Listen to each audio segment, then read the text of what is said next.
Hello नमस्ते सँगै फेरि अर्को नयाँ भिडियो लिएर उपस्थित भएको छु। आजको भिडियोमा टेनेन्ट कोको पट लिएर आएको छु। यो टेनेन्ट कोको पटलाई चाहिँ कसरी चाहिँ डिसेम्बल गर्न सकिन्छ भनेर चाहिँ मैले यो भिडियो लिएर आएको र यो भिडियोमा चाहिँ यो जुन टेनेन्ट कोको पटलाई चाहिँ डिसेम्बल गर्न जाँदैछौँ। मेरो भिडियो कस्तो लाग्छ प्लिज लाइक कमेन्ट र सेयर गरिदिनु होला। साथै नयाँ भ्युजहरु मेरो च्यानल भिजिट गर्दै हुनुहुन्छ भने मेरो च्यानल चाहिँ सब्स्क्राइब पनि गरिदिनु होला। साथै बेल आइकन पनि प्रेस गरिदिनु होला। कस्तो भिडियोजहरुलाई चाहिन्छ प्लिज कमेन्ट पनि गरिदिनु होला भन्दै जुन आजको यो भिडियोमा चाहिँ यो टेनेन्ट कोको पटलाई चाहिँ कसरी चाहिँ डिसेम्बल गर्ने भनेर चाहिँ मैले यो भिडियो लिएर आएको थिएँ। यो भिडियोमा चाहिँ हामी डिसेम्बल गर्न जाँदैछौँ र त्यो डिसेम्बल भिडियो हेर्नुभन्दा अगाडि चाहिँ मेरो च्यानलको सानो इन्ट्रोपछि चाहिँ हामी यसलाई सुरुवात गरौँ है त।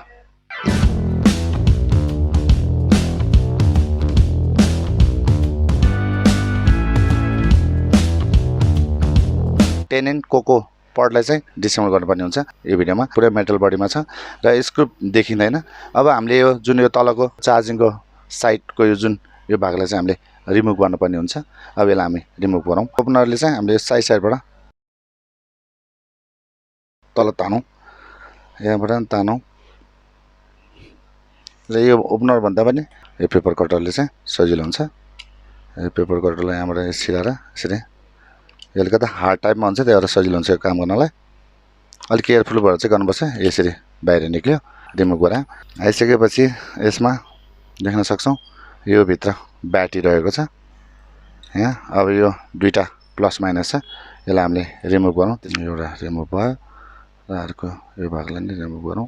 यो रिमुभ भयो, यो सोल्डिङ रिमुभ गरिकन निकाल्यौँ।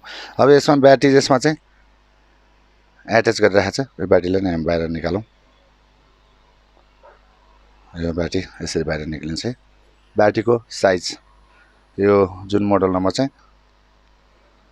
1220047 950 मिलिएम्पियर 3.7 भोल्ट 3.52 WH को चाहिँ यसमा ब्याट्री रहेको छ।